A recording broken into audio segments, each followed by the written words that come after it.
Hello, everyone, and thank you so much for joining us for our webinar, Three-Dimensional Learning 101, What's So Phenomenal About Phenomena? I am going to go ahead and get us started, but while I do so, I would love to hear from you all in the chat. Share with me just why you're here, maybe what grades do you teach? What made you interested in joining our webinar, where you're from, all those really fun, exciting things. We'd love to hear from you today in the chat.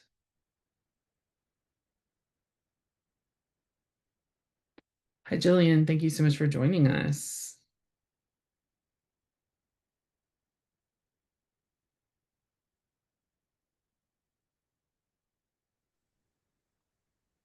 Oh, so many great people already. Nice to see all of you. Hi, Crystal. Hi, Astrid. Lovely to have everybody. Thank you. Okay, well, believe it or not, it already is 4:02, which means that I'm just going to go ahead and I'm going to get us started. So, today we're here to go over what's so amazing about three-dimensional learning. But before we get into that, I'm just going to share a few helpful tips with you in order to make the most out of the Zoom session. So, if you would like to access closed captioning today, you can do so by clicking the CC button that's in the bottom of your Zoom tray. That will give you the option to enable subtitles today to make that webinar just a little bit more accessible for you. We would love to hear from you in the chat. You are more than welcome to participate in the comments during and throughout the entire webinar. However, if you have a question that you just desperately want Audrey to answer, you don't want it to be missed, please make sure you drop that question in the Q&A function. That way we can get to it at the end of the webinar if there is time. You're more than welcome to drop it into the chat. If Audrey doesn't answer it, we'll go ahead and try to grab it. But definitely, if you do not want that question missed, drop it in that Q&A function in Zoom. Lastly, you should receive a certificate of attendance from Zoom and the recording from us in a day or so. So keep an eye out for that webinar email from us with that webinar recording and that certificate of attendance from Zoom. That being said, I'm going to go ahead and pass things over to Audrey. She is such an incredible speaker. I'm so excited to hear from her today. And I know she's going to take care of you all. So, Audrey, thank you for joining us. Thank you for having me, Ryan. Hi, everybody. Thanks so much for spending part of your afternoon with me. I'm so excited to get to be here and talk about one of the greatest things on the planet, right? Which is all about science and phenomena-based learning. As Ryan had mentioned, my name is Audrey Stoultz. I'm a previous educator myself, and I have turned into STEM product specialist here. So before we get into, our lab coats and get going and everything phenomena-based learning, I want you to jump into my time machine with me, if you don't mind, because we're going to be traveling back in time to back when I was in the classroom and when I was a student going through. So go ahead, pick up your backpack with me and imagine walking back into your third grade classroom. Will you have heard that third graders get to design an experiment where they get to design an epic egg protector? You're going to actually get to leave your classroom, walk up onto the top of the roof and throw an egg down and try to make it so that way your egg doesn't crack. Does that anybody else, did they also do this activity?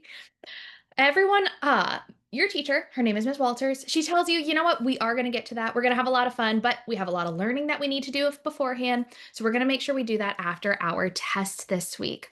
So you jump in with effervescent enthusiasm, ready to tackle the day and the week's long learning. So Monday morning comes around, and Miss Walters tells you to open up your textbook to page 87. Once you get in there, you see the unit vocabulary and you start repeating all of the words back to Miss Walters with the rest of the class in unison. Words like force, friction, push, pull. And all of them have various images next to them, some that you can relate to, some that you can't, like the idea of a hockey ball and stick where you thought that hockey only took place on ice, but you live in Florida, so what's happening over here on the grass? And you've never seen snow before and you got terrible hand-eye coordination. But we're starting to get into this idea of the vocabulary. Tuesday comes around, it comes back time for science class, and then we get to look at a big book. There's lots of images of roller coasters in here, and you get to learn about how forces are used to make things stop and go and stop and move. All of you and your classmates get to have turns. You go up to the board together, you read parts of the story out loud, and then you start to get super annoyed when Jimmy walks up there because he reads so slowly, so your mind wanders a bit, but then you come right back up to attention so that way you're ready to share when it's your part. Your teacher hands out a worksheet. You're going to fill out all of your vocabulary words on the paper. You've got your textbook right there in front of you. All of the words match up word for word, so you move through this activity feeling pretty confident in yourself. Wednesday comes around. You watch a Bill Nye video. You look at all of the cool experiments he's doing and the kids are doing, and you turn to Miss Walters and you ask her if you can please do one of those try it activities. But she says no, because even though she really wants to do it, she just doesn't have the time left in today to allow you to get to explore and really engage with these activities. So then Thursday comes around. Thursday is review day. Tomorrow's your test. So you read another chapter in your textbook, you complete a study guide, and you start to really wonder, when am I going to be able to finally design and build and test this egg protector? Because you've gotten a lot of great ideas from your older siblings, and you heard about something really cool that happened with a jar of peanut butter, but you're not able to do anything until after the assessment. So finally, Friday comes along. You take your assessment and it looks just like the worksheets that you have been doing. So you try to complete it pretty quickly. Miss Walters takes the assessment from you, looks at it, reminds you to review your work, make sure you check it before you hand it in. So you take it back, you review everything, and then hand it back to her. And finally, it is time to start planning and executing your epic egg protector when the bell rings and you've run out of time to drop the egg. You're really disappointed, but Miss Walters assures you that if you make your contraption at home over the weekend, she will take you up to the top of the stairwell during recess on Monday so that way you can drop it down from the very top. Did anything like this happen with you and in your science classrooms and your science experiences? Drop in the chat. Let me know. This is something that we often hear about. Many of us resonate with this sort of story. Jillian is resonating. It really hurts, right, Jillian? It's like, oh, it just gets me right in the feels because that's the way that a lot of us went to school, right? Back in the day, before Google, before GPT, it was really important for us to be able to recite back these basic facts, right? Because having knowledge meant that you could do things. In this era of time, we were really focused on learning about topics because knowledge was the key to success. And then the world started to change. We evolved.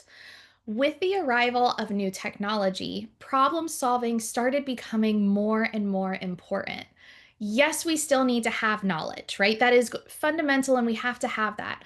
But the problems that we're solving now are getting even more complex and they require creative ways of thinking. So while scientists and engineers have always figured out these answers to complex problems, this hasn't always been what's going on within our classrooms. Our K-12 education needed to make a shift in order to reflect the needs of our new 21st century world. So this is where you start to see the arise of the Next Generation Science Standards, or the NGSS. The NGSS are categorized into three different dimensions. We have our science and engineering practices, we have cross-cutting concepts, and we have disciplinary core ideas. Science and engineering practices refer to the skills and processes students are going to need to use as they are investigating the world. Things like developing models, asking questions, analyzing data, all sorts of skills, the habits of mind that we are going to need. We also have those disciplinary core ideas. Those are those most essential pieces of knowledge that students just need to learn because they're going to be the building blocks for everything else. And then we also need to see how everything is interconnected to one another. Science doesn't exist in a vacuum, but it is all the concepts are going to be working with one another, and we need to see how those ideas develop. Cross-cutting concepts help students see the similarities across science disciplines, things like patterns and cause and effect. They're not unique to just life science or earth science, but all strands of commonality across all sorts of science. each of these pieces help us move beyond memorizing facts to understanding how science works in the real world. We want students to develop relevance and importance to their science education, and so the standards are laying the foundation for us to be able to get there. And if the standards are our foundation, phenomena-based learning is our lens. That's all it essentially is. Phenomena-based learning is simply an approach to learning. We're taking a holistic, multidisciplinary approach to learning. It's not that we are just doing science class, it's that we are figuring things out. And we need to figure things out by rooting ourselves within inquiry. So, throughout their science courses, students are going to grapple with really interesting and complex questions. Things like, why is there brown water coming out of the pipes that are built for drinking? That should be crystal clear as it's coming out here. I live in Houston, Texas. This is something that we deal with every time a hurricane hits. Where did all the monarch butterflies go? I used to see a lot of them, but oh my goodness, we also took out a lot of plants over here. The milkweed is gone. I wonder if that's why they're gone. Or why aren't the seropia trees growing and thriving in the soil? Is there something in there that's preventing it? These are questions that are intentionally really big, and they require students to first uncover additional questions and then gather up enough evidence in an attempt to answer them. Just like in the real world, they may discover that there isn't always one right answer, but the scientific process is giving us a framework for solving complex problems. And they all are going to be based on real world events. We know through decades of research that students learn best when content is relevant and relatable to them. And so, in that phenomena based classroom, students are going to be developing their real world knowledge alongside their critical thinking and reasoning skills. So, when you're looking at your units, think about that as you're thinking about your kids. Eighth graders are intrinsically interested in what propels a rocket ship into space instead of making it explode. But for my little ones that are down in kindergarten, they need relevant and obvious anchoring. So, learning about plants and animals makes a lot of sense to them. And not only are the lessons anchored in real world events, but these are going to help students start to develop their STEM identities. Because all students can be scientists and engineers. So we call them that as we are moving through the units. By taking on the roles of real scientists and engineers, learning starts to come to life, and students start to see these as future career opportunities for themselves and to see how there's room for all learners in STEM. The power of phenomena lies in the capacity to bring real life into the classroom. So, let's do a little bit of a comparison. We're going to take kind of what has historically happened with more of that topic-based approach towards a phenomena-based learning lesson. We're going to zoom in on this idea of a lesson with sea turtles. In a typical classroom, we are going to be learning about sea turtles in a very categorical way, right? We're going to be going topic by topic. This could have been just like your experience if you were back in Miss Walter's third grade classroom trying to do an egg drop. Typically, you as the teacher are going to start off and you're going to say something like, today we're going to be learning about sea turtles, kids. What do you know about them? What do you want to know about them? Teachers might do something like create a KWL chart where we're starting to track all of students' thinking. What do we know about them? What do we want to know? And then we'll start to fill in what we have learned along the way. We might spend 1 to 2 days learning about sea turtles' habitats and what those habitats, what the characteristics of them are. Another day or two, we could be spending on eating and how that helps our sea turtles out. And maybe we spend a day or two learning about bodies. Because of this categorical nature, it can become a little bit challenging for students to bridge together how all of these things are interconnected, except for the rule, well, it's all about sea turtles. But in a phenomena based classroom, we want to take more of that narrative approach. We want to start describing a story, and we're going to tell the story of spruce. This is an actual unit that is done in Amplify Science with our first graders. And Spruce is a sea turtle who's been living in an aquarium, but the aquarium workers have decided they are going to release her back into the ocean. We tell our students that, and the students have to start thinking about Spruce's story and making some notices and wonders. What are they wondering about when they hear that Spruce was in an aquarium and she's going to be released back into the ocean? Well, why was she in the aquarium in the first place? Is it okay for her to go back into the ocean? What was the driver that brought her there in the first place? If she goes back into the ocean, is she going to be okay there? How does she protect herself? Make sure that she doesn't get eaten? And are there ways that she's going to be able to defend herself? These are the sorts of questions that students are going to ask, and they're going to get more and more nuanced as they go. And this is the same sort of investigative work that real scientists and engineers do every single day to solve complex problems and try to understand the whys and hows of our universe. So, if we were to take a peek, instead of going back in time, let's go forward in time and let's take a peek inside of what this Amplify lesson might really look like to get a feel for how the phenomena is going to drive instruction and create meaning for our students. We're going to start off with an investigation question where all learning is eventually going to tie back to this idea. In order to understand how animals and plants need to survive, we're going to actually start by thinking about ourselves. First graders really like thinking about themselves.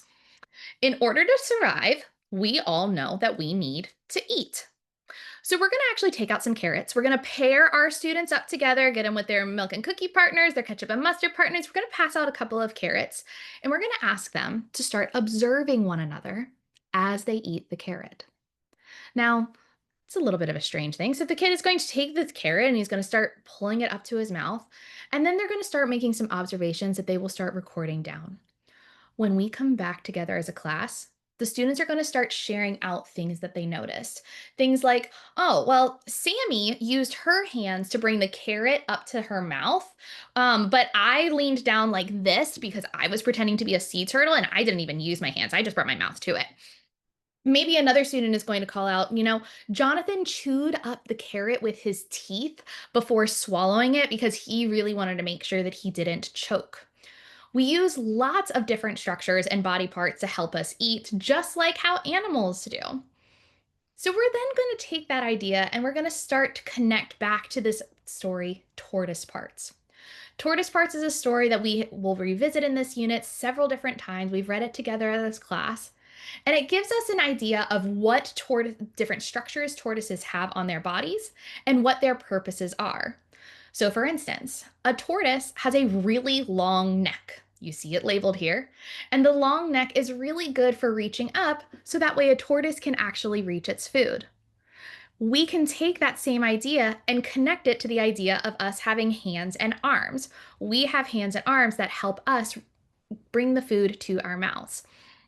And we can extend this beyond the idea of humans and tortoises.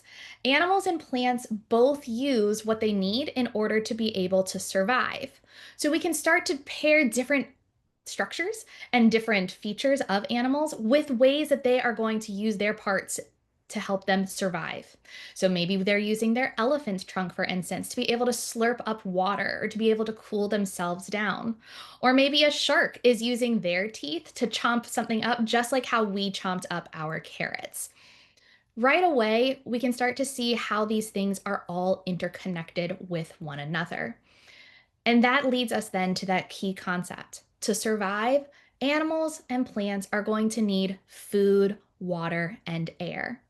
And so we'll continue diving into this lesson on how other animals and how other plants get water, air, and food in order for them to be able to survive.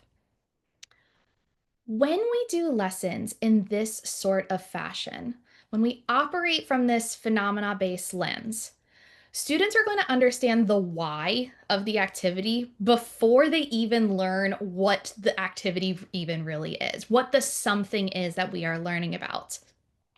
This is bringing that why to the very forefront and making it immediately relevant to the kids.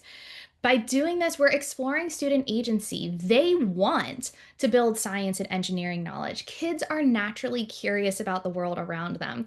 Anyone who's ever been around a child knows that they're always poking and tweaking and working and wondering and asking why it's a bunch of different ways because the world is interesting and relevant and fun. And so we want to capitalize on that curiosity.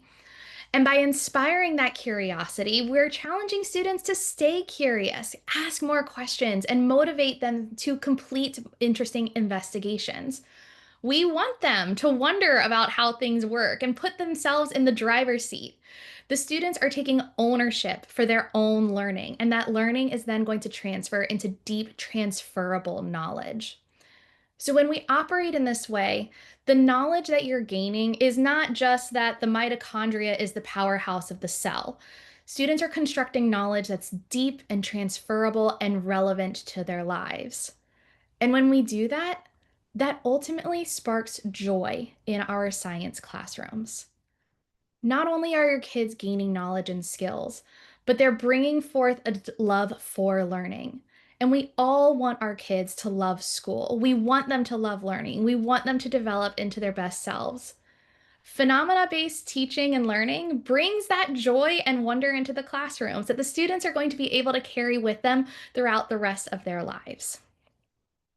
So, now that we know how important a phenomena-based lens could be, we also recognize this is a shift, right? And anytime we're making a shift in education, we want to start off by taking one good step. Rome wasn't built in a day, and you don't need to throw out everything we're doing, right? But what's one thing that we can do tomorrow to help make things even more impactful in our classrooms? So I've got a list for you. I've got some ideas of things that are in and things that are out. Or, if you're like a fan of like Clueless, like how I am, maybe the hot versus not list. Okay. So here's a couple of ideas for you to go ahead and get started with. First thing, start with a phenomena. Rather than bringing in some plants and just telling students, hey, plants need sunlight to grow. That is a fact. That is something that is very true. But instead of doing that, let's create a story. My aunt is so confused. She just came over to my house last night and she brought these two different plants with her. And one of them is thriving and one of them looks like it is keeling over right now. What do you think? Why do you think these two plants look so different from one another? This could allow your students to start asking really great questions. They're probably going to ask you, well, did you make sure to give it sunlight? They might feel the soil in there. Is one very hydrated and the other is very dehydrated? Maybe we need to add some more water in there. When was the last time we fertilized it? By creating this story, you're getting your students, sparking your students' curiosity and using this to lead in to deeper and richer conversations. Because we're using those student thinkings, we can use student questions to drive that thinking forward. Instead of just having a question up, like what causes tides, we can play them a video, just like the one that you're seeing up here. This video is playing the tides coming in and going out, and we could do something like a notice and wonder routine. I'm going to notice things within here and then propose different things that I am wondering about it. So like I noticed that the tide, all of a sudden the water seemed to go really far out and I'm noticing that it's like really dry at the front. I'm wondering if the water is going to come back. Did the water just go underground? Is it going to come back up from underneath? Having students starting to generate these questions, again, is going to tap into their natural curiosity and wonder and make them even more excited to continue moving through their learning. Another thing we can do is we can add a cross-cutting concept lens.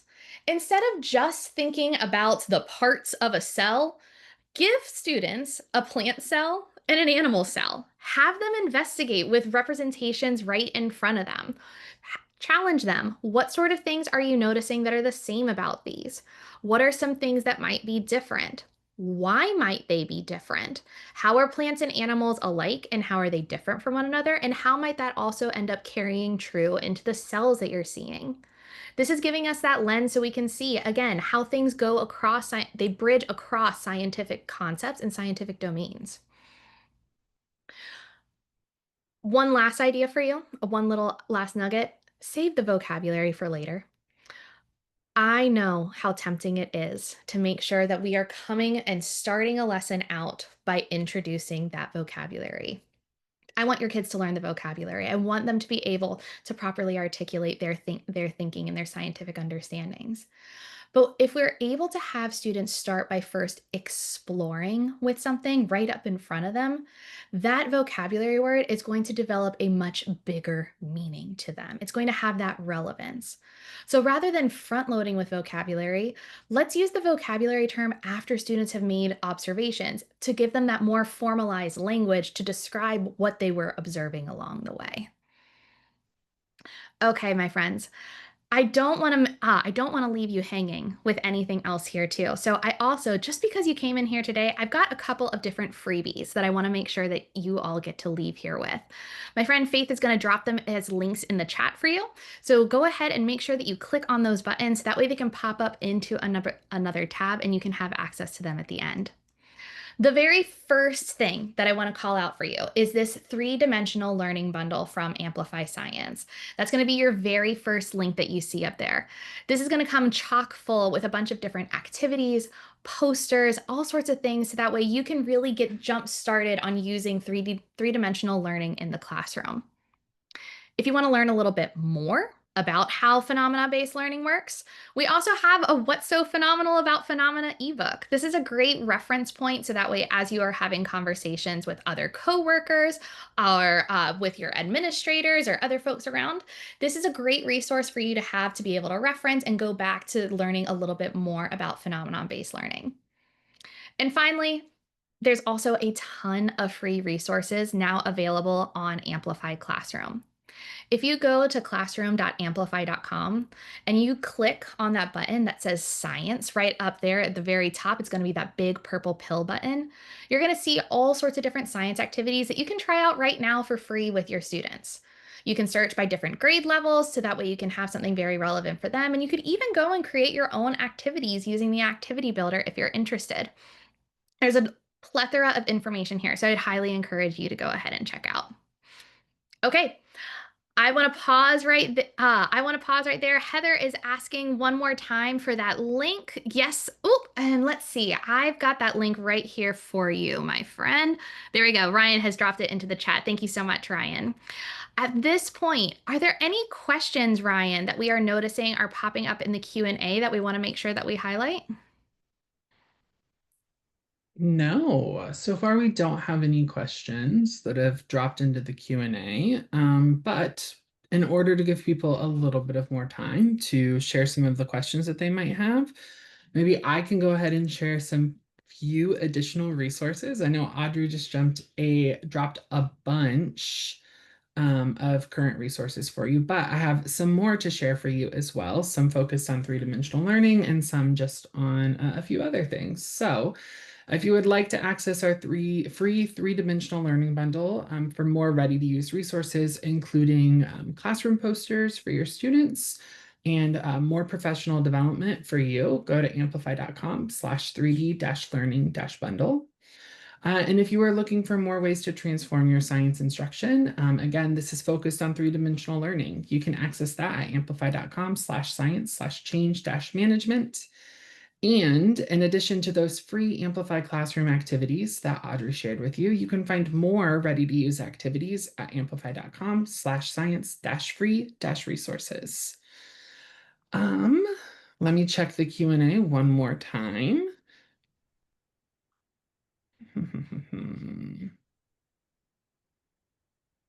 I am not I think we got seeing it. anything. Yeah, I think that we are good. Thank you all so much for joining us. And Audrey, thank you for being such a incredible speaker.